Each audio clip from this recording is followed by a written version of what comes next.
तो चलो बच्चों, आज की क्लास स्टार्ट करते हैं। आज की इस क्लास में हम क्लास 8 के पहले chapter cell, its structure and functions के बारे में पढ़ेंगे। इस चैप्टर में हम पढ़ेंगे कि सेल क्या है और उसके स्ट्रक्चर क्या हैं और वो कैसे काम करता है, मतलब उसके फंक्शंस क्या क्या हैं। तो सबसे पहले हम ये जानेंगे कि आप अपने सराउंडिंग में जो इतने लिविंग ऑर्गेनिजम्स देखते हो, मतलब प्लांट्स देखते हो, बैक्टीरिया भी, और साथ ही साथ एनिमल्स भी देखते हो, ह्यूमन बींग्स भी देखते हो, कभी आपके दिमाग में आया कि आखिर ये जो लिविंग ऑर्गेनिजम्स हैं ये किससे बने हैं? ऐसा इसलिए मैंने पूछा क्योंकि आपने देखा होगा कि ये जितने लिविंग ऑर्गेनिज्म हैं इन सब में सेम फंक्शंस होते हैं। मतलब वो खाना खा रहे हैं, डाइजेशन हो रहा है, वो सांस ले रहे हैं, रेस्पिरेशन हो रहा है, उनमें ग्रोथ एंड डेवलपमेंट हो रहे हैं। जो बेसिक लिविंग ऑर्गेनिजम्स के फंक्शन हैं वो सब में कॉमन है। तो कभी आपके दिमाग में आया कि ये सभी जब चीजें कॉमन हैं तो कुछ ना कुछ तो इनमें कॉमन होगा, और अगर कुछ है तो वो क्या है? वो है बच्चा सेल।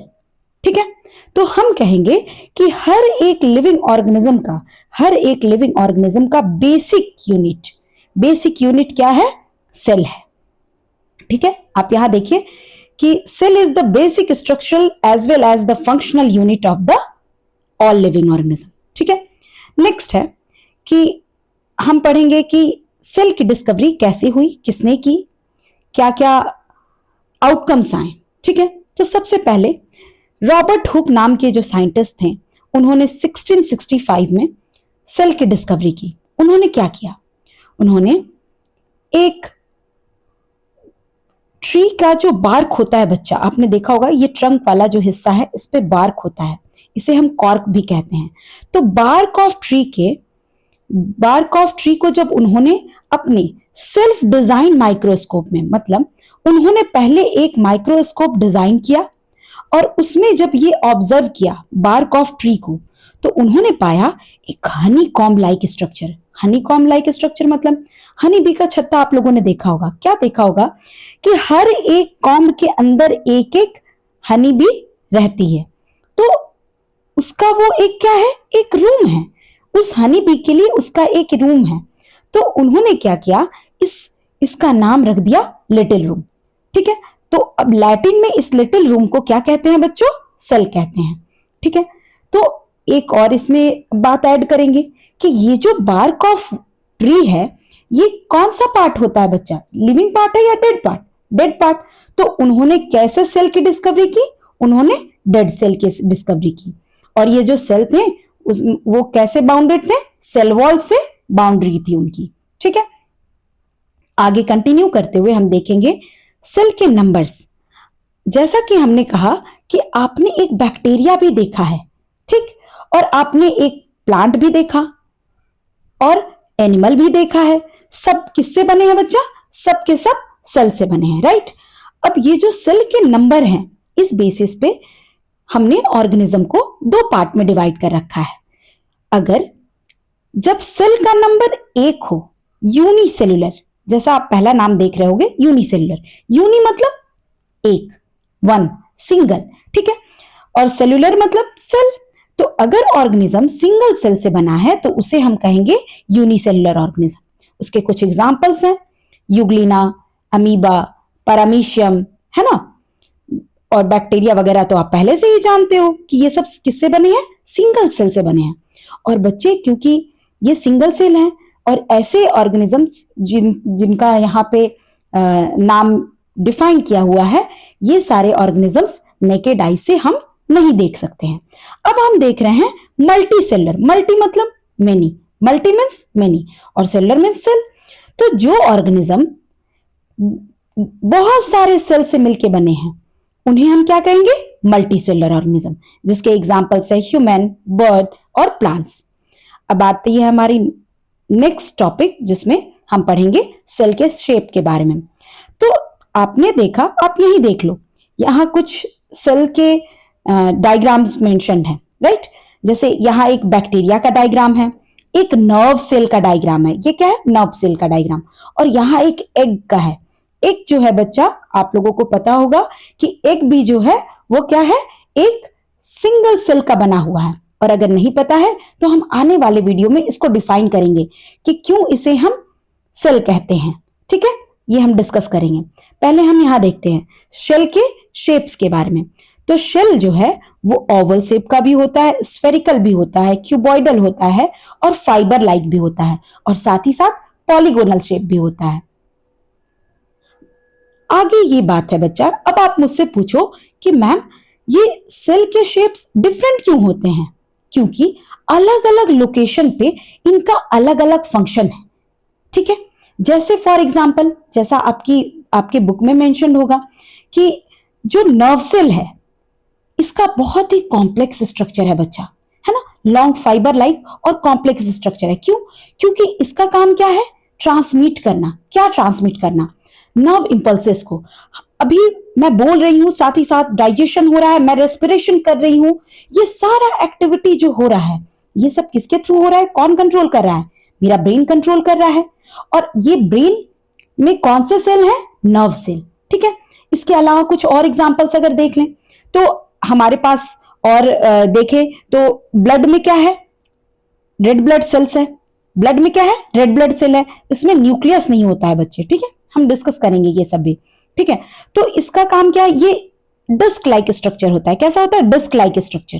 ठीक है, अब ये ऐसा शेप क्यों है? ताकि इसका सरफेस एरिया बड़ा होगा और ये ज्यादा से ज्यादा ऑक्सीजन को कैरी करेगा। ठीक है, तो डिफरेंट फंक्शंस, डिफरेंट लोकेशन पे डिफरेंट फंक्शंस की वजह से इनके शेप्स क्या होते हैं? डिफरेंट होते हैं। इसको ध्यान में रखिएगा, ये बहुत ही इंपॉर्टेंट पॉइंट है कि सेल के शेप जो है उनके लोकेशन और फंक्शंस की वजह से डिफरेंट होती है। नेक्स्ट हमारा पॉइंट है सेल के साइज। सेल के साइज में बेसिकली हम देखेंगे कि सबसे स्मॉलेस्ट सेल का साइज क्या है और लार्जेस्ट सेल का साइज क्या है।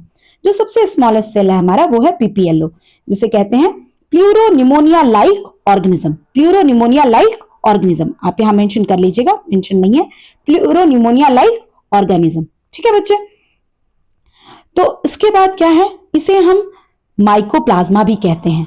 पीपीएलओ को हम माइकोप्लाज्मा भी कहते हैं। और इसका साइज क्या है बच्चा? तो इसका साइज होता है 0.1 माइक्रोमीटर से 10 माइक्रोमीटर तक। ये जो म्यू है इसे हम माइक्रोन से जानते हैं और इसे हम क्या कह सकते हैं? 10⁻⁻6 मीटर। ठीक है, इसे हम क्या कह सकते हैं? 10⁻⁻6 मीटर। ठीक है, ये है माइक्रोमीटर। ठीक है, चलिए अब आगे बढ़ते हैं। लार्जेस्ट सेल जो है वो है ऑस्ट्रिच एग। ऑस्ट्रिच एग का साइज क्या है?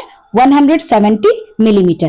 ठीक है, ये सब आपको याद करना होगा बच्चे, इसमें कुछ समझाने वाली बात नहीं, ये आपको याद करना है। ठीक है, ये मेंशन कर लीजिएगा कि ये माइक्रोमीटर है। चलिए आगे कंटिन्यू करते हैं। आगे बढ़ेंगे तो आगे हमारे पास है पार्ट्स ऑफ सेल। अब हम डिस्कस करेंगे डिफरेंट पार्ट्स ऑफ सेल्स को। ठीक है, सबसे पहले एक सेल का स्ट्रक्चर यहां मेंशन है बच्चा, यहां से हम समझते हैं, फिर आगे और एक एक पार्ट को डिस्कस करेंगे। सबसे पहले बेसिक स्ट्रक्चर के बारे में जानेंगे। सेल का जो बेसिक स्ट्रक्चर है वो क्या है? तो सेल जो है एक आउटर कवरिंग होगा उसका, उस आउटर कवरिंग को हम कहेंगे सेल मेम्ब्रेन। ये है एक उसका बेसिक स्ट्रक्चर। हर सेल में एक न्यूक्लियस पाया जाएगा। ठीक है, और वो ये भी क्या है? Basic structure. ठीक है, और इसके बीच में, इस सेल और न्यूक्लियस के बीच में एक फ्लूइड पाया जाएगा और इस फ्लूइड को हम कहेंगे साइटोप्लाज्म। और अब इस फ्लूइड के अंदर बच्चे तुम देखोगे डिफरेंट छोटे छोटे क्या बने हुए हैं? ऑर्गेनेल्स बने हुए हैं। इसी के बारे में हम डिटेल में अब पढ़ेंगे। ठीक है, तो आगे चलिए देखिए बच्चा, सबसे पहला है सेल मेम्ब्रेन। सेल मेम्ब्रेन क्या है? यहां लिखा है कंटेन्स प्रोटोप्लाज्म। हम डिस्कस करते हैं प्रोटोप्लाज्म है क्या। सेल के अंदर, एक सेल के अंदर अभी हमने देखा कि क्या है बच्चा? न्यूक्लियस है। ये न्यूक्लियस के अंदर भी फ्लूइड है और सेल के अंदर भी क्या है? फ्लूइड है। मतलब ये न्यूक्लियस का फ्लूइड प्लस इस सेल का फ्लूइड। जो न्यूक्लियस का फ्लूइड है उसे हम कहेंगे न्यूक्लियोप्लाज्म, जो सेल का फ्लूइड है उसे हम कहेंगे साइटोप्लाज्म। तो हम क्या कह सकते हैं कि ये जो प्रोटोप्लाज्म है ये एक्चुअली क्या है? सेल के अंदर जो total amount of fluid present है। टोटल क्या प्रेजेंट है बच्चा? फ्लूइड जो प्रेजेंट है उसे हम क्या कहेंगे? प्रोटोप्लाज्म कहेंगे।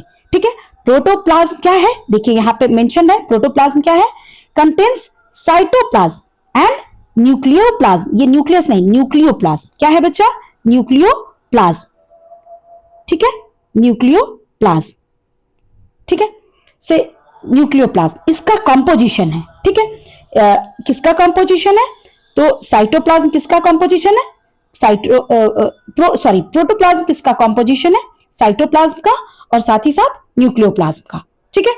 आगे कंटिन्यू करते हैं। अब जैसा कि मैंने कहा कि सेल ऑर्गेनल्स क्या हैं, सेल ऑर्गेनल्स वो हैं जो साइटोप्लाज्म में, जो सेल के अंदर जो फ्लूइड था, इस फ्लूइड के अंदर different structures, different certain number of structures performing different functions, ये जो स्ट्रक्चर है सबका अलग अलग काम होगा, उन्हीं फंक्शंस के बारे में हम आगे पढ़ेंगे।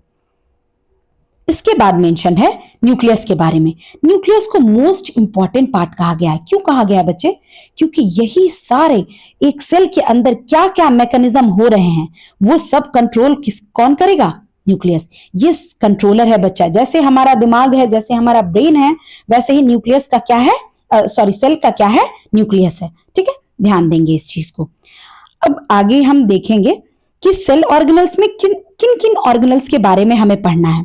तो हमें पढ़ना है प्लास्टिड्स के बारे में, जो कलर प्रोवाइड करेगा, ठीक है, आप लोगों ने पढ़ा होगा क्लोरोफिल क्या कौन सा कलर देता है, ग्रीन कलर, ठीक है। इसके बाद हम पढ़ेंगे माइटोकॉन्ड्रिया के बारे में, जो कि एनर्जी देगा, सेल को एनर्जी देगा, तभी सारे डिफरेंट फंक्शंस होंगे। इसके बाद हम पढ़ेंगे एंडोप्लाज्मिक रेटिकुलम के बारे में। ये देखिए, ये एंडोप्लाज्मिक रेटिकुलम कैसा है, एक नेटवर्क लाइक के स्ट्रक्चर है, चैनल प्रोवाइड करेगा, न्यूक्लियस ने कमांड दिया, यहां सिंथेसिस होगा, फिर आगे बढ़ेगा, है ना, और इस तरह से सेल के फंक्शनिंग्स होते रहेंगे। इसके बाद है कि ये जो प्रोड्यूस किया, ये जो सिंथेसिस करेगा, बेसिकली ये प्रोटीन और लिपिड्स को सिंथेसाइज करेगा, तो ये जो सिंथेसिस हो जाएगा, ये इसका पैकेजिंग और स्टोरेज कहां होगा, तो वो होगा गोल्गी कॉम्प्लेक्स में। इसके बाद हम पढ़ेंगे वैक्यूल्स के बारे में। वैक्यूल्स क्या करेंगे बच्चा, ये भी स्टोरेज का काम करेंगे, ठीक है। फिर इसके बाद हम पढ़ेंगे राइबोसोम्स के बारे में, ये करेंगे प्रोटीन का सिंथेसिस। फिर नेक्स्ट हमारा है सिलिया और फ्लैजेला। सिलिया फ्लैजेला क्या है बच्चे, तो आप देखोगे यहां पे एक डायग्राम है, जो बैक्टीरिया के सेल होंगे बच्चा, वो मूवमेंट कैसे करेंगे। जैसे बैक्टीरिया के सेल में प्रेजेंट होता है फ्लैजेला, एक या दो फ्लैजेला, एक प्रेजेंट है तो बोलेंगे यूनिफ्लैजेलेटेड, दो प्रेजेंट है तो बोलेंगे बाइफ्लैजेलेटेड, ठीक है। तो ये फ्लैजेला बेसिकली क्या करेगा, मूवमेंट प्रोवाइड करता है। ये सीलिया और फ्लैजेला, इनका बेसिक फंक्शन क्या है बच्चे, मूवमेंट प्रोवाइड करना, ठीक है। माइक्रोट्यूब्यूल्स के बारे में दिया है, आप इसके बारे में पढ़ोगे आगे के सीनियर्स क्लासेस में, ठीक है। ये जो सीलिया और फ्लैजेला है, ये माइक्रोट्यूब्यूल्स के बने हुए होते हैं। आगे हम कंटिन्यू करते हैं। सबसे पहला हमारा टॉपिक है सेल मेम्ब्रेन का। तो सेल मेम्ब्रेन क्या है, जैसा हमने पढ़ा कि सेल मेम्ब्रेन क्या है, outermost layer. Cell membrane क्या है बच्चा, एक सेल का आउटर मोस्ट लेयर क्या कहलाता है, सेल मेम्ब्रेन कहलाता है। हर एक लिविंग सेल के पास सेल मेम्ब्रेन होगा ही होगा। सेल मेम्ब्रेन को हम और किस नाम से जानते हैं, प्लाज्मा मेम्ब्रेन के नाम से, ठीक है। आप देखोगे कि यहां पे एक डायग्राम है जिसमें बताया है कि मॉलिक्यूल्स आ रहे हैं और कुछ वेस्ट मटेरियल वगैरह के मॉलिक्यूल्स बाहर जा रहे हैं। तो ये क्या कर रहा है, ये कंट्रोल कर रहा है entry as well as exit of substances inside and outside of the cell, ठीक है। नेक्स्ट है हमारा प्रोटोप्लाज्म। प्रोटोप्लाज्म क्या है, इस सेल वॉल की, इस सेल मेम्ब्रेन के अंदर, इस सेल मेम्ब्रेन के अंदर जो भी फ्लूइड प्रेजेंट है, जो भी फ्लूइड प्रेजेंट है, तो देखिए ये एक क्या है, inner gel like substance, gel मतलब भाई फ्लूइड जैसा फॉर्म है ना, जो भी फ्लूइड प्रेजेंट है उसे हम क्या कहेंगे, प्रोटोप्लाज्म कहेंगे। हमने आगे भी डिस्कस किया है इसके बारे में। इसके बाद क्या होगा, हमारे पास कुछ ऐसे ऑर्गेनिजम्स हैं बच्चा, जिसमें क्या होता है, सेल वॉल होता है। सेल वॉल सब में नहीं पाया जाएगा, ध्यान देंगे बच्चे, सेल वॉल हर एक ऑर्गेनिज्म में नहीं। जैसा आपने पढ़ा कि यहां क्या लिखा था कि ऑल लिविंग सेल्स, है ना, यहां क्या लिखा था, ऑल लिविंग सेल्स के पास क्या होगा, सेल मेम्ब्रेन होगा। लेकिन सेल वॉल जो है ये सब में नहीं होगा बच्चा। ये किसमें हो सकता है, ये होगा आपके प्लांट्स में, ठीक है, और किसमें होगा, फंगाई में, है ना, और किसमें होगा, बैक्टीरिया में। ये सब जो चीजें हैं, ये जो डिफरेंट ऑर्गेनिजम्स हैं, चीजें नहीं कहेंगे हम, क्या कहेंगे, डिफरेंट ऑर्गेनिजम्स हैं, इनमें क्या पाया जाएगा, सेल वॉल पाया जाएगा, ठीक है। तो सेल वॉल क्या है एक्चुअली? क्या इसमें सेल वॉल नहीं, इसमें सेल मेम्ब्रेन नहीं पाया जाएगा? इसमें सेल मेम्ब्रेन पाया जाएगा, क्योंकि हमने क्या पढ़ा, हर एक लिविंग ऑर्गेनिज्म का आउटर बाउंड्री क्या होगा? सेल मेम्ब्रेन का होगा।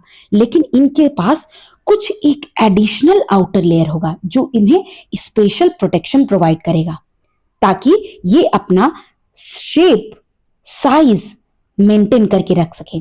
साथ ही ये उनको क्या प्रोवाइड करेगा? सपोर्ट प्रोवाइड करेगा। देखिए यहां ब्रिक बनाया हुआ है, क्या बताने के लिए कि, और यहां पे प्रोटेक्शन का साइन देख रहे हैं आप। तो ये क्या बताना चाह रहा है कि ये प्लांट को रिजिड बनाता है, फंगाई को प्रोटेक्शन प्रोवाइड करता है, बैक्टीरिया को प्रोटेक्शन प्रोवाइड करता है। क्यों? क्योंकि ये सारे ऑर्गेनिज्म फ्री लिविंग है ना। चलिए, तो यहां हमारा सेल वॉल कंप्लीट हुआ। नेक्स्ट हमें पढ़ना है साइटोप्लाज्म के बारे में। साइटोप्लाज्म दो वर्ड से मिलकर बने हैं, काइटोस और प्लाज्मा। प्लाज्मा का मतलब आप बिल्कुल दिमाग में सेट कर लीजिए बच्चा। प्लाज्मा का मतलब कहीं भी प्लाज्म वर्ड मिले तो उसका मतलब क्या होगा? लिक्विड। कहीं भी आपको प्लाज्मा वर्ड मिले तो आप समझ जाएंगे कि ये किसकी बात हो रही है? फ्लूइड की बात हो रही है। किसकी बात हो रही है? लिक्विड की बात हो रही है। काइटोस का मतलब क्या है? हॉलो। ये कैसा स्ट्रक्चर है? हॉलो काइंड ऑफ स्ट्रक्चर है, तभी तो इसमें different different cell organelles occupied है ना। चलिए आगे देखिए, आगे क्या है कि ये एक पोर्शन है किसका? प्रोटोप्लाज्म का। हमने आगे भी डिस्कस किया ना कि प्रोटोप्लाज्म क्या है? Cytoplasm plus nucleoplasm, right? Cytoplasm plus nucleoplasm. तो ये क्या है?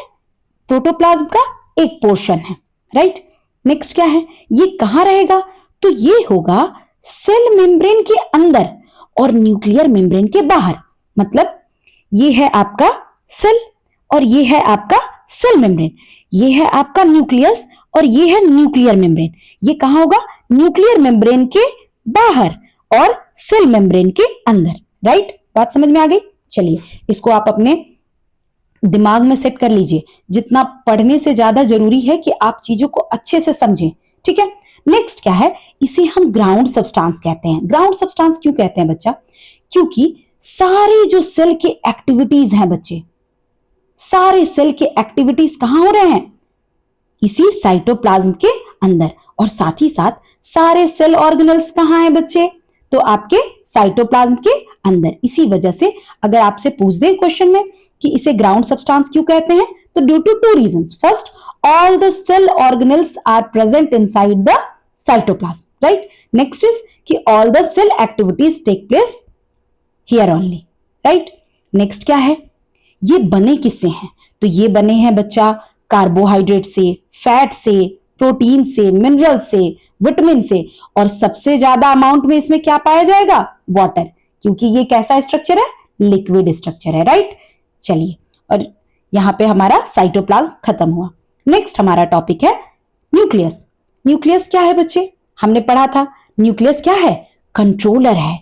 ये सेल के अंदर जितनी भी एक्टिविटी होगी उसको क्या करेगा? कंट्रोल करेगा, ठीक है? ये कहां प्रेजेंट है? तो एनिमल सेल में, एनिमल सेल में ये सेंटर में प्रेजेंट होता है बच्चा। और प्लांट सेल में कहां प्रेजेंट होगा?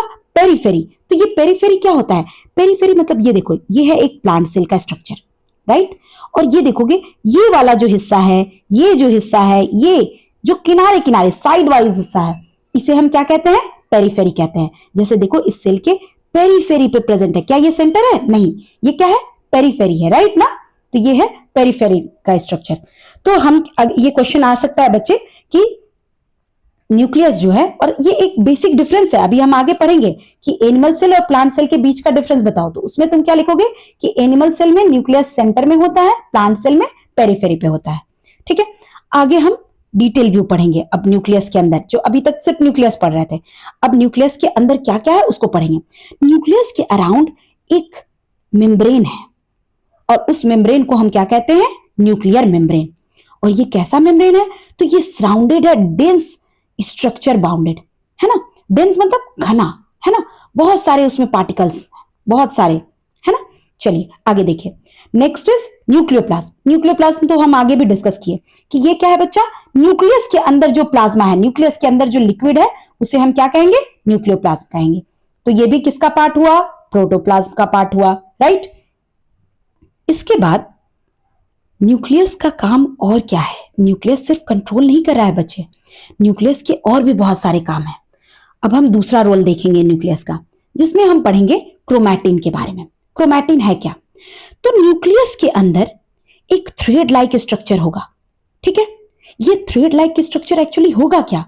तो ये करेंगे बच्चा कैरी जीन्स को, ठीक है। जीन्स तो सभी समझ रहे हो ना, डीएनए, जीन्स, ये सब तो समझ रहे हैं बच्चे सभी, ठीक है। चलिए, तो हम क्या देख रहे हैं, ये सब इनके कैरियर्स हैं बच्चे। तो ये नॉर्मल फॉर्म में, मतलब कि जब तक सेल डिवाइड नहीं होने वाला है, ठीक है, मैक्सिमम टाइम पे क्या होगा, सेल किस पोजीशन पे होगा, नॉर्मल मैच्योर हो रहा होगा, ग्रोथ और डेवलपमेंट हो रहा होगा सेल का। तो उस स्ट्रक्चर में ये जो मटेरियल प्रेजेंट है, ये थ्रेड लाइक जो नेटवर्क मटेरियल प्रेजेंट है, ठीक है, इसे हम क्या कहेंगे, क्रोमैटिन कहेंगे। लेकिन जब सेल डिवाइड करेगा, जब सेल का डिवीजन होगा, तो यही क्रोमैटिन जो है वो किस फॉर्म में बदल जाएगा, क्रोमोसोम के फॉर्म में। यही क्रोमैटिन क्रोमोसोम के फॉर्म में बदल जाएगा। ये है बच्चा क्रोमोसोम का एक स्ट्रक्चर, ठीक है। और इस अब क्रोमोसोम का रोल क्या है? जो क्रोमोसोम का रोल ऑब्वियस सी बात है वही क्रोमैटिन का रोल, ठीक है। लेकिन क्रोमोसोम का रोल क्या है, ये जानेंगे।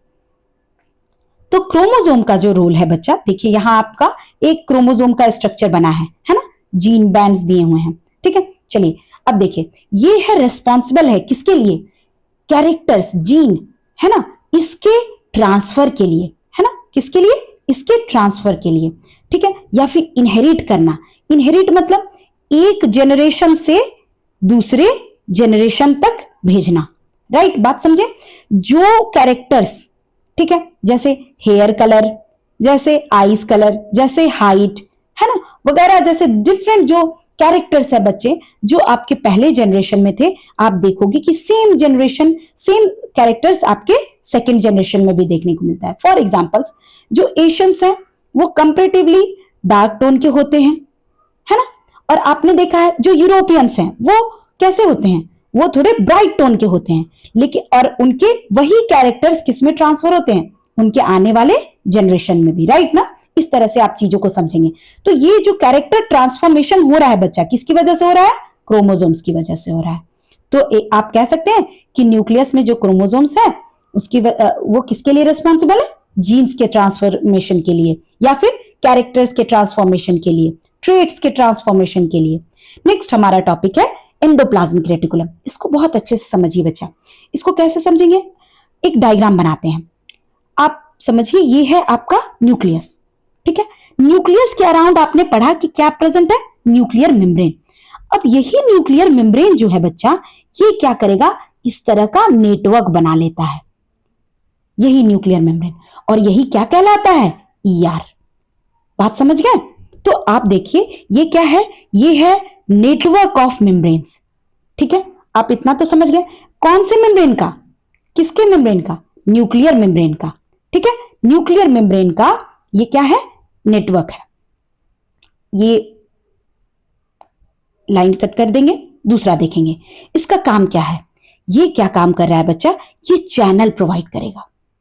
चैनल सभी समझते हो ना, चैनल, हाँ। चैनल क्या करता है, ट्रांसपोर्ट करता है, किसका, जो न्यूक्लियस यहां से कमांड दिया, यहां होगा बच्चे सिंथेसिस। सिंथेसिस मतलब बनना।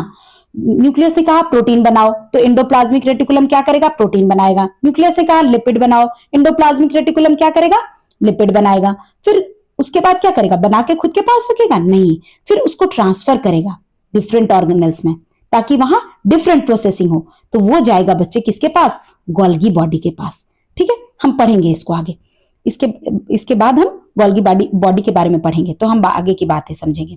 यहां देखिए बच्चा, तो हमने क्या देखा कि it provides a channel for the transport of material in the cell.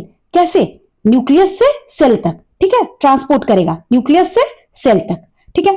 आगे देखिए बच्चा, आप देखोगे कि ये जो मैंने स्ट्रक्चर ड्रॉ किया था, ये जो स्ट्रक्चर मैंने ड्रॉ किया, इस पे क्या होगा कि जब राइबोसोम्स प्रेजेंट होंगे, जब राइबोसोम्स प्रेजेंट होंगे तो इसका स्ट्रक्चर कैसा हो जाएगा, रफ हो जाएगा। कैसा हो जाएगा बच्चे, रफ। और जहां नहीं प्रेजेंट होंगे वो रहेगा स्मूथ, ठीक है। तो ये जो रफ स्ट्रक्चर है, ठीक है, क्यों है, due to the presence of ribosomes. पहला पॉइंट कि ये जो रफ स्ट्रक्चर है हम देखेंगे कि दो टाइप ऑफ एंडोप्लाज्मिक रेटिकुलम होते हैं, एक होते हैं रफ, दूसरा होता है स्मूथ। प्रेजेंस ऑफ राइबोसोम्स इन्हें रफ बना देता है और यही जब एब्सेंट होंगे तो ये क्या हो जाएंगे, स्मूथ हो जाएंगे, राइट। अब इनका रोल क्या है, जैसा मैंने पहले भी बताया कि राइबोसोम्स किसके लिए रिस्पॉन्सिबल है बच्चा, एकदम इसको दिमाग में सेट कर लीजिए कि राइबोसोम्स जो है वो प्रोटीन के सिंथेसिस के लिए रिस्पॉन्सिबल है, ठीक है। और अगर राइबोसोम्स नहीं है तो फिर कुछ और सिंथेसिस करेगा, क्या सिंथेसाइज करेगा, फैट का सिंथेसिस करेगा, ठीक है। ये हो गया टोटल हमारा 3 फंक्शन, एक ये चैनल प्रोवाइड कर रहा है, प्रोटीन सिंथेसिस कर रहा है और फैट सिंथेसिस कर रहा है, राइट। चलिए अब इसके बाद हम पढ़ेंगे रोल गोल्गी कॉम्प्लेक्स का। यहां जो चीजें बनी एंडोप्लाज्मिक रेटिकुलम में, जो चीजें बनी वो कहां आ गई बच्चा, गोल्गी कॉम्प्लेक्स में। अब यहां देखेंगे कि यहां क्या हो रहा है, ये कैसा है बच्चे, तो ये है एक स्टैक लाइक, ठीक है। यहां देखिए सीढ़ी, स्टैक मतलब सीढ़ियों जैसा, ठीक है, एक के ऊपर एक अरेंज है, राइट ना। तो इस स्ट्रक्चर को हम कहते हैं बच्चा सिस्टर्ने, है ना। इस स्ट्रक्चर को क्या कहेंगे, सिस्टर्ने स्ट्रक्चर, ठीक है। Different cisternae you can find, right. अब देखिए यहां क्या हो रहा है, ये है सिस्टर्ने लाइक स्ट्रक्चर और ये कैसे है, सैक है। सैक मतलब आपने पढ़ा ना, सैक क्या होता है, ये है सैक, जो थैला है ना, सैक लाइक स्ट्रक्चर। मतलब इसमें क्या हो रहा है, ये स्टोरेज का काम हो रहा है, इसलिए इसको सैक लाइक स्ट्रक्चर। थैले में क्या करते हो तुम, स्टोरेज करते हो ना। तो देखो इसमें क्या क्या होगा, इसमें होगा बच्चा, इसमें स्टोर करेंगे पहले, ठीक है, फिर चीजों को क्या करेंगे, देखिए यहाँ पे बनाया हुआ है, पहले चीजों को स्टोर किए, फिर उसका पैकेजिंग करेंगे, फिर उसका प्रोसेसिंग करेंगे, है ना। देखिएगा तो हमने क्या देखा कि ये स्टैक्ड है वन अबव अनदर, ठीक है, सैक लाइक स्ट्रक्चर है और स्टैक्ड है वन अबव अनदर। चलिए नेक्स्ट क्या है, यहां हो रहा है पैकेजिंग और प्रोसेसिंग का काम। प्रोसेसिंग मतलब कि सिर्फ ये पैक नहीं करेंगे, साथ ही साथ थोड़ा उसमें मॉडिफिकेशन ले आएंगे। जैसे ईआर में प्रोटीन बना, ईआर में क्या बन गया बच्चे, प्रोटीन बना, ठीक है। तो प्रोटीन ये जो बना बच्चे, ये कहां आया, गोल्गी कॉम्प्लेक्स के पास।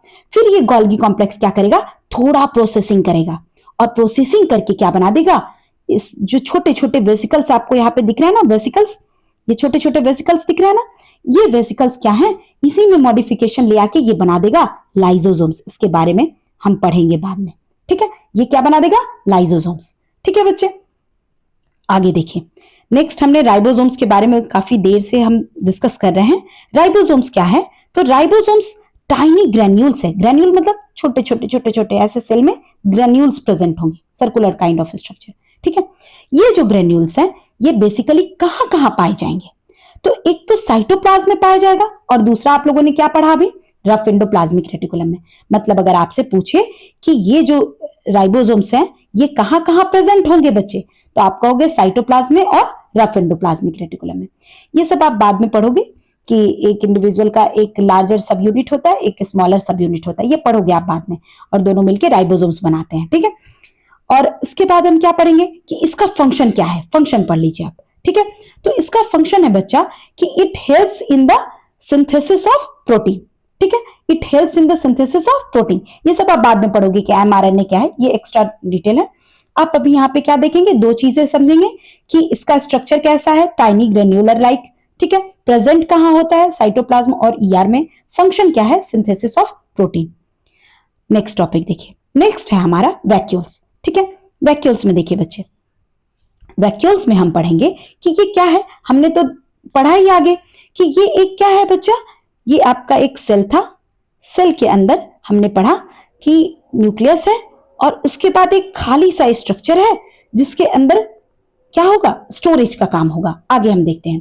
तो ये क्या है बच्चा, एक एम्प्टी स्पेस है, कुछ भी नहीं है, ठीक है।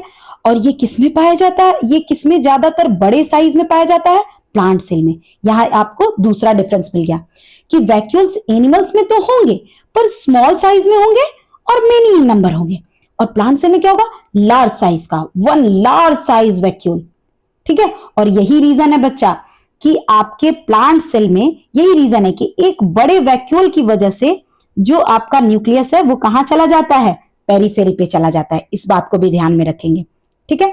नेक्स्ट देखिए, इसका फंक्शन क्या है, स्ट्रक्चर स्ट्रक्चर तो आपने देख लिया कि ये एक एम्प्टी स्पेस लाइक स्ट्रक्चर है। अब फंक्शन देखेंगे, तो फंक्शन है बच्चा, ये स्टोर करेगा, क्या स्टोर करेगा, जो एक्सेस अमाउंट ऑफ वाटर होंगे, है ना, और अलग अलग मॉलिक्यूल्स होंगे, ठीक है, सिर्फ वाटर नहीं लिखेंगे, डिफरेंट मॉलिक्यूल्स जो होंगे, एक्सेस अमाउंट, ठीक है, साथ ही साथ वेस्ट प्रोडक्ट को भी स्टोर करके रखेगा, ठीक है, जब टाइम आएगा एक्सक्रीट करेंगे। चलिए नेक्स्ट क्या है, आप अमीबा में इसका एक डिटेल व्यू होगा आपके पास कि अमीबा जो है अपना खाना कैसे खाते हैं बच्चा, तो फूड वैक्यूल बना के, ठीक है। अमीबा का स्ट्रक्चर एक इरेगुलर शेप का होता है, यहां इसको मिल गया खाना, ये धीरे धीरे अपने इस प्रोजेक्शन को बढ़ाएगा और धीरे धीरे एनगल्फ कर लेगा, और इस तरह से यहां क्या बन गया, फूड वैक्यूल बन गया। समझ गया बात को, और ये अमीबा के अंदर चला गया, राइट, तो ये बना दिया बच्चा फूड वैक्यूल। ये किस में पाया जाता है फूड वैक्यूल, अमीबा के अंदर। क्या है उनका फंक्शन, क्या है, डाइजेशन का फंक्शन है। इसके बाद हमारा नेक्स्ट है सीलिया और फ्लैजेला। मैंने आगे भी आप लोगों से डिस्कस किया, सीलिया और फ्लैजेला में डिफरेंस क्या है। फ्लैजेला होगा 1 या 2 इन नंबर और ये लॉन्ग स्ट्रक्चर होंगे। सीलिया क्या होंगे, स्मॉल छोटे छोटे एक्सटेंशन होंगे, ठीक है, और many in number, many in number. ये है बेसिक डिफरेंस सीलिया और फ्लैजेला का। सीलिया क्या होगा, मेनी इन नंबर होगा, और फ्लैजेला क्या होंगे, सिर्फ 1 या 2 इन नंबर होंगे, ठीक है। तो हमें क्या पढ़ना है, इनके बारे में रिलेटेड पढ़ना है दोनों को। तो ये स्मॉल एक्सटेंशंस हैं, कहां से निकलेंगे बच्चा, तो ये तो आपने देखा ही कि ये आउटर लेयर को क्या कहते हैं हम, सेल मेम्ब्रेन। तो इसका एक्सटेंशन कहां से होगा, आउटर मेम्ब्रेन से, ठीक है। ये क्या कर रहा है, इसका फंक्शन क्या है, तो ये 2 फंक्शंस है। पहला क्या कर रहा है, लोकोमोशन प्रोवाइड कर रहा है, जैसा मैंने आपको बताया कि जैसे पूंछ होती है ना, बिल्कुल, ये फ्लैजेला क्या करेगा, ऐसे मूव करेगा और आप मूवमेंट प्रोवाइड करेगा। वैसे ही ये सीलिया पीछे की तरफ अगर पुश किया एक साथ, तो ये ऑर्गेनिज्म आगे की तरफ मूव करेगा, ठीक है, आप समझ गए ना। तो ये है लोकोमोशन प्रोवाइड किया, साथ ही साथ और क्या कर रहा है, तो नेक्स्ट ये प्रोवाइड कर रहा है, ये हेल्प कर रहा है फूड के कलेक्शन में, ठीक है, खाना भी बटोरेगा, ठीक है, इसी के थ्रू ये खाने को अंदर ले जाएगा। अब पढ़िएगा बच्चे इसके बारे में, ठीक है।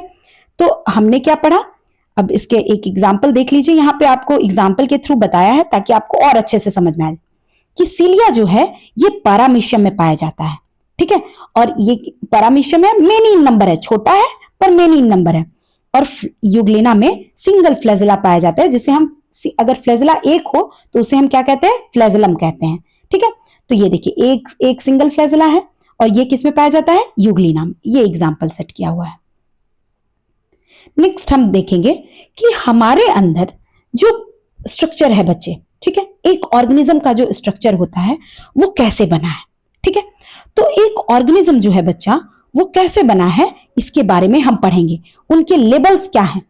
तो अभी तुमने क्या पढ़ा बच्चा कि सबसे छोटे स्ट्रक्चर में क्या है, सेल है ना, सबसे छोटे स्ट्रक्चर में क्या है बच्चा, सेल है, राइट। बहुत सारे जब सेल मिलते हैं, ठीक है, हम एक मल्टी सेलुलर ऑर्गेनिज्म की बात कर रहे हैं बच्चा, इस पर्टिकुलर में हम एक किसकी बात कर रहे हैं, मल्टी सेलुलर की बात कर रहे हैं। किसकी बात कर रहे हैं, मल्टी सेलुलर स्ट्रक्चर, ठीक है। हाँ, ध्यान देंगे कि हम किसकी बात कर रहे हैं, मल्टी सेलुलर स्ट्रक्चर की, ठीक है। चलिए, तो इस मल्टी सेलुलर स्ट्रक्चर का ऑर्गेनाइजेशन क्या है, बना कैसे है ये मल्टी सेलुलर स्ट्रक्चर।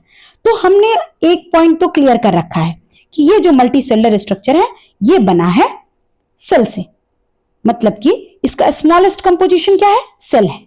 बहुत सारे सेल मिलेंगे तो क्या बनाएंगे बच्चा, जैसे हमने पढ़ा तो कि सेल है तो सेल से मिलके बना है, तो हमें क्या देखना है कि बहुत सारे जब सेल साथ में मिलेंगे तो कुछ बनाएंगे, तो वो बनाएंगे बच्चा टिश्यू। क्या बनाएंगे, टिश्यू। देखो ये जितने भी तुम्हें दिख रहे हैं ना, ये सब स्ट्रक्चर, ये सब क्या है, सेल के स्ट्रक्चर हैं। बीच में क्या है, ये न्यूक्लियस है, राइट ना, गेटिंग। चलिए आगे देखिए, अब आएगी बात कि ये बहुत सारे टिश्यूज मिलते हैं, जैसे मस्कुलर टिश्यूज, ठीक है। जैसे क्या हुआ बच्चे, मस्कुलर टिश्यू, बहुत सारे मस्कुलर टिश्यू मिलेंगे तो क्या बनाएंगे, मसल्स बना देंगे। बहुत सारे मस्कुलर टिश्यूज मिलेंगे तो मसल्स बना देंगे। बहुत सारे नर्वस टिश्यू मिलेंगे तो क्या बना देंगे, नर्वस सिस्टम बना देंगे। बात समझ गए ना। चलिए आगे देखिए, तो हमने क्या देखा, बहुत सारे सेल मिले तो क्या बनाया, टिश्यू बनाया, ठीक। बहुत सारे टिश्यूज मिले, ठीक है, ये हमारा टिश्यू है मान लो, बहुत सारे टिश्यू मिले तो कोई एक ऑर्गन बना दिए। जैसे बहुत सारे कार्डियक टिश्यू मिलके क्या बना दिए, हार्ट बना दिए। बात समझ गए? बहुत सारे कार्डियक टिश्यू मिले तो क्या बना दिए, हार्ट बना दिए। ऐसे हमने डिस्कस किया ना कि बहुत सारे मस्कुलर टिश्यू मिले तो क्या बना दिए, डिफरेंट टाइप्स ऑफ मसल्स बना दिए। बहुत टाइप ऑफ नर्वस टिश्यू मिले तो नर्व्स बना दिए, है ना।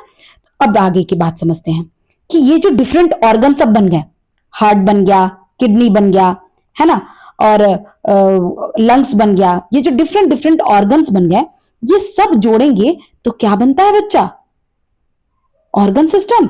ऐसे नहीं समझेंगे बात को, ऐसे समझेंगे कि सेम टाइप ऑफ काम करने वाले, जैसे हम डाइजेस्टिव सिस्टम को ले लेते हैं।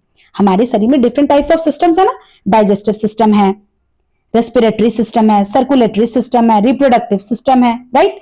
तो सेम टाइप ऑफ जो फंक्शन कर रहे हैं, जो ऑर्गन्स सेम टाइप के फंक्शन कर रहे हैं, यही चीज आपको मैं नीचे से एक बार फिर से बताती हूं, देखिएगा। सेम टाइप के फंक्शन करने वाले सेल, सेम टाइप के स्ट्रक्चर और फंक्शन करने वाले सेल मिलके क्या बनाते हैं, टिश्यू। फिर सेम टाइप के फंक्शन करने वाले टिश्यू, जिनका फंक्शन क्या है, सेम है, वो सेम टाइप के फंक्शन करने वाले टिश्यू मिलके क्या बना देंगे, ऑर्गन्स बना देंगे। वैसे ही हम आगे देखेंगे कि सेम टाइप के फंक्शन करने वाले ऑर्गन, जैसे हो गया आपका फूड पाइप, ठीक है, oesophagus, stomach, small intestine, large intestine, ये क्या है, डिफरेंट ऑर्गन्स है। और ये सारे ऑर्गन्स मिलके क्या बना देते हैं, डाइजेस्टिव सिस्टम बना देते हैं, जो खुद में एक क्या है, ऑर्गन सिस्टम है। अब जब हम डाइजेस्टिव सिस्टम या फिर और जो हमने डिस्कस किया कि respiratory system, excretory system, circulatory system, ये सारे सिस्टम को अगर बना दिए तो एक क्या बन के आ गया, एक ऑर्गेनिज्म बन के तैयार हो गया। बात समझ में आई आप लोगों को, एक ऑर्गेनिज्म बन के तैयार हो गया।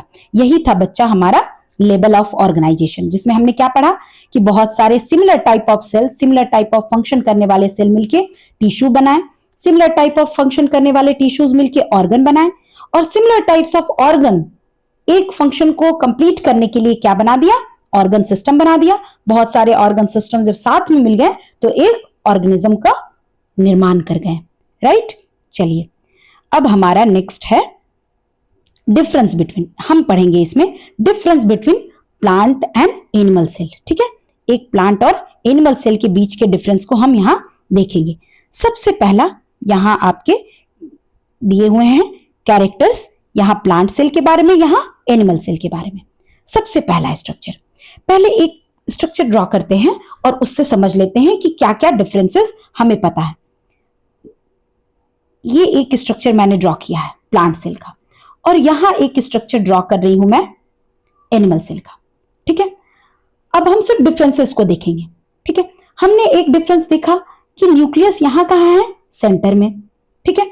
यहां कहां है, पेरीफेरी पे, कहां है बच्चा, पेरीफेरी पे। और हमने एक डिफरेंस देखा कि इसमें क्या है, वैक्यूल्स बहुत ही लार्ज साइज का है, इसमें वैक्यूल क्या है, छोटे साइज का है। एक और पढ़ा था कि एनिमल सेल में सिर्फ और सिर्फ क्या होता है, एक आउटर लेयर होता है, राइट, सिर्फ एक आउटर लेयर जिसे हम सेल मेम्ब्रेन कहते हैं। लेकिन इसमें एक एडिशनल आउटर लेयर होता है, सेल मेम्ब्रेन के साथ साथ एक एडिशनल आउटर लेयर होता है जो कि इसको रिजिड शेप और स्ट्रक्चर प्रोवाइड करता है, साथ ही साथ प्रोटेक्शन प्रोवाइड करता है, जिसे हम क्या कहते हैं, सेल वॉल कहते हैं, राइट। ये तीन डिफरेंस मिला। इसके बाद और क्या डिफरेंस है बच्चा, आप शेप देख रहे हो, इस शेप को आप डिफाइन कर सकते हो ना कि ये कौन सा शेप है, तो इसे हम कहते हैं बच्चा रेगुलर शेप, रेगुलर फिक्स्ड है इसका शेप, ठीक है। लेकिन ये देखो, इस शेप को आप कभी डिफाइन कर पाओगे, जो शेप आप डिफाइन कर लेते हो कि ट्रायंगुलर है, रेक्टेंगुलर है, सर्कुलर है, वो हो जाते हैं रेगुलर, ठीक है। और जिसे आप डिफाइन ना कर पाओ वो क्या कहलाते हैं, इरेगुलर शेप, ठीक है। तो शेप हो गया। इसके अलावा और भी कुछ पॉइंट्स हैं, जैसे हमने पढ़ा कि प्लांट्स में एक ऑर्गेनेल है बच्चा जिसे हम प्लास्टिड कहते हैं। क्या कहते हैं, प्लास्टिड, जो क्या प्रोवाइड करता है, कलर प्रोवाइड करता है, ठीक है। और इसमें हमने देखा कि प्लास्टिड नहीं होते हैं, राइट। चलिए अब इसके बारे में देखते हैं। अब हम सारा डिफरेंसेस को एक जगह पढ़ते हैं, ठीक है। तो सबसे पहला है on the basis of shape, तो प्लांट में क्या है, फिक्स्ड शेप है, ठीक है। और इसमें क्या है, नॉट फिक्स्ड शेप, और इरेगुलर शेप। दूसरा सेल वॉल प्लांट में प्रेजेंट है, एनिमल में एब्सेंट है। ठीक है। तीसरा हम देखेंगे प्लास्टिड्स जो कि प्लांट्स में प्रेजेंट है और एनिमल्स में एब्सेंट है। नेक्स्ट क्या देखेंगे वैक्यूल्स। वैक्यूल्स क्या है कि या तो प्रेजेंट होंगे, इधर एब्सेंट और प्रेजेंट। ठीक है। तो एक बड़ा वैक्यूल किसमें होगा, प्लांट सेल में, है ना। और एनिमल सेल में ये ए है बच्चा। ठीक है। एनिमल सेल में क्या होगा, एनिमल सेल में क्या हो सकते हैं,